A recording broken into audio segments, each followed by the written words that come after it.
My prayers and thoughts are with Doug. We miss him. We don't like him when he's here, but we miss him now. But you know, that's what life's all about, and he's been a big part of around for this organization for so many years. So our thoughts and prayers for him to get well soon, get back with us, and we miss him. Coach, so much of the changes that you made over the summer, the different things you're doing this year, had to do with things that maybe didn't go to plan in the playoffs in the past. Washington at one point had something to do with that back in 2015. How many years ago has that been? 3 years ago.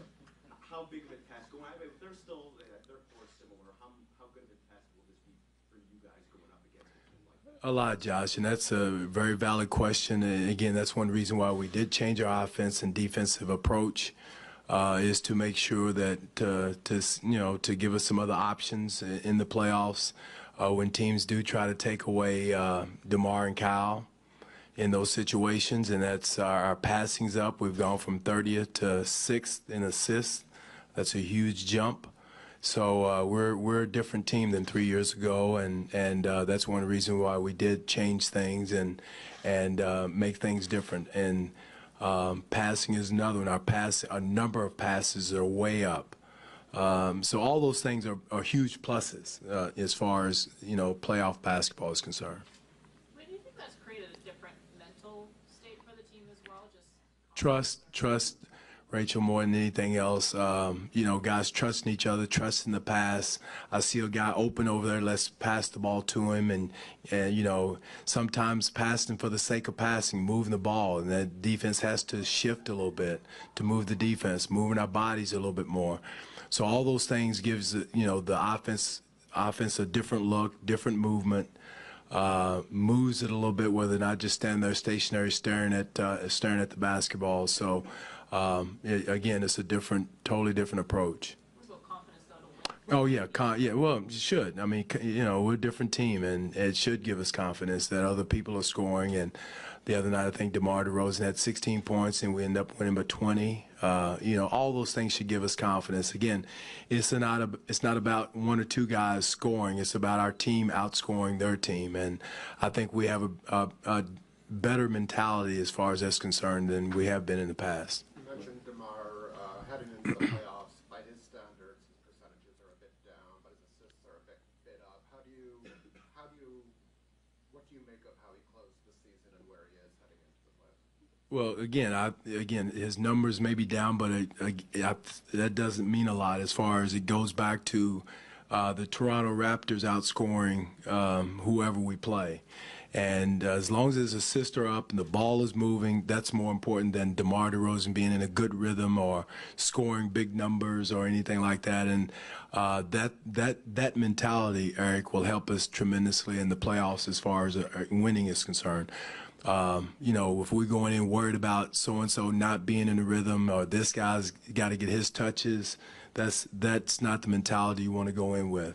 Dwane, acknowledging this is not going to be about one guy. Mm-hmm. How important is Serge on both ends? He's kind of up and down last year in his first play. Well, it's very important that everybody's, playing well, so to speak, but as far as not in the offensive rhythm, so to speak. But rebounding is an area that all of our bigs can do a better job in. I thought that was the difference in the game last night was rebounding. I thought it was a great game for us to get ready for the playoffs, the physicality, the speed of the game, the intensity of the game. But one thing that stood out that we didn't meet the call for was our rebounding, and that's where Serge can really be a big positive help to us on the boards, using his size, using it as athleticism as much as anything else. And that's what it's going to be more of a physical battle. We've gone spurts this year being a physical team offensively and defensively. And but Serge can really give us to that because he's one of our bigger, stronger, athletic bigs. Do you have an update on Serge's dental thing? His tooth, he didn't say anything about it, so it wasn't he can talk and speak, and he's okay. He's fine. Fred's shoulder. And Fred's shoulder. Fred is sore. Not sure his X-rays were negative, so he's going to just, it's probably just day to day to see how he goes. So. At this point, do you think he'll play game It's at this point I see no reason that his X-rays were negative and sore. So to this point I don't know how to say day to day. Dwane, you didn't learn your opponent until last night. Normally, this kind of get a few days grace or a few days sort of notice. How does that impact your preparation? We've been preparing for all three scenarios for a while, as long as we knew it was going to be those three, or had an idea it was going to be those. So all the film work, the information, the game prep, the coverages, and all that we've been preparing for. It's been day and night for our coaches, but it's been, we've been preparing for them. And luckily, we were playing Miami last night, so they gave us a little heads up with them in case, that scenario played out. So, we had enough time. The whole thing that used to be like a week or 3 days or 4 days between the end of the season and the playoffs. So, but that's cut down now to 1 or 2 days. And so I think everybody's in the same situation as far as preparation is concerned. In terms of the prep, is it a little different with them? They still shoot a lot of twos, and most teams have kind of gone into threes, but they're still really heavy. Who's that, Washington? Well, a lot of it is John Wall. His penetration, his attack in the paint creates a lot, him getting to the rim.